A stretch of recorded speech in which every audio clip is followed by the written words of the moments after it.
fought some great fighters, took that through. I've had my ups and downs as a pro. For many years I was in denial that I was a middleweight. I was trying to fight at 154. So performances have been hot and cold for various reasons. Changed trainers, fell out with promoters. So sometimes it's been a bit of an up and down career. But when I've been hot, and I'm going to be on fire for this fight on March 17th. Sorry. At the last press conference, you said that you expected to be fighting him, even though they were talking about Chavez. Yeah. How happy are you that the Chavez thing didn't work out? Yeah, delighted and relieved, because as much as I was expecting that the fight would happen, you always fear at the 11th hour something's going to happen and you don't get the opportunity. And having that fought before Christmas, I was kind of holding out for this fight. I would have been very disappointed had it not come through. So yeah, I'm over the moon. Do you on the last press conference, you also mentioned that if I ever get the chance to fight Sergio Martinez, I will knock him out if he fought like he fought the last fight with Barker. Yeah. Please explain that. I didn't think that was one of his more vintage performances. That's what I meant. I'm not knocking Sergio I'm not saying I'm going to knock him out. I'm saying I'm going to beat him. Whether that's a knockout points, I just have to. That depend how the fight unfolds. I'm not going to trash talk or not like that. And I think I have the power to knock him out if I catch him clean. But I'm just going to be looking to come out, box, win rounds, put the pressure on him, make it my kind of a fight. The knockout comes great. If not, I'm happy to win on points. But if Sergio turns up against me the way he did Darren Barker, where he looked a bit sluggish, he wasn't as sharp, then he's definitely getting knocked out. Having said that, I do feel he's better than that performance. We've seen Sergio's performances before, and he hasn't lost really by a real strong loss, like by a knockout, like in 12 years. Yeah. What is it that you have that's different from the previous fighters that Sergio has fought? Like I said, will I knock him out? I don't know. I think I'm going to beat him. Like I said, I'm going to be going out there to win rounds, set a pace, make the fight my kind of fight, and win the fight. If the knockout comes, that's a bonus. What I'm saying is, have I got the power to knock him out? Most definitely. Because I'm a big punching middleweight. So if I catch him clean, there's a good chance he'll go. He'll certainly be shook up to the extent where I can move in and try and finish him.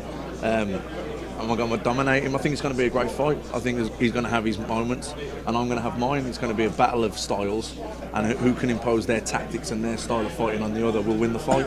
What about his comments? He's made about very negative about HBO, and he's made comments saying that he wants to fight Chavez. Do you feel like maybe he's looking past you in a way, looking towards other things? I really hope he is, because if he is, that tips the advantage even more in my favour. Like I said before, I did feel he underperformed against Darren Barker, and perhaps that was for the reason that maybe he was injured, maybe he didn't have a good camp. I don't know the reasons, but to take a rough guess, I would say he probably didn't really know who Darren Barker was much. Sure. He was looking at fights with Chavez, he was looking at fights with Mayweather, Pacquiao, so maybe his eye wasn't completely on the ball. He wasn't 100% focused on Darren Barker. If he's not, I hope he is more focused on Chavez and other fights, because I'm completely focused on Sergio Martinez, and I'm going to be in the so.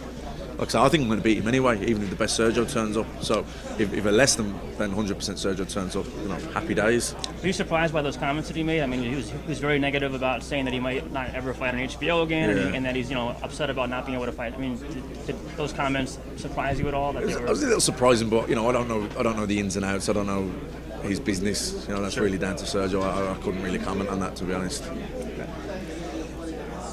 Do you see anything in his style that you could use specifically against Barker? Yeah, well, I mean, he's hittable. But you weren't impressed with his defense, with his fight. Yeah, and like you just said, his defense, particularly, he was hittable. He uses movement, he uses head movement, he uses reflexes as his defense. If he's getting older, and those, when fighters get older and those reflexes slow up just a bit, we're talking world championship level boxing here. You're dealing in split seconds. You know what I mean? So they only have to slow up this much. Roy Jones for years couldn't be hit. Now he's getting knocked out. You know what I mean? You only have to slip a little bit, especially when you rely on that type of defence. Felix Sturm was very hard to hit because he had a real tight defence with his gloves. But this is a different kind of fight. But I was encouraged by the way that Darren Barker dealt with him. I thought at times Sergio looked like he was maybe feeling a little bit sorry for himself in there when it was getting tough.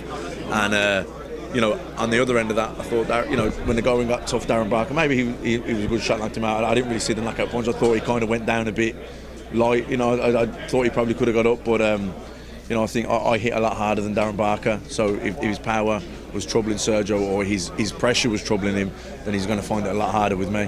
Where are you training? Where are you going? Trinity, but here in New York. Here in New York? Yeah, You're yeah. going to stay? You're not going home in between? No, I'm here now. I started training Monday with Buddy New York McGirt. City? Yeah.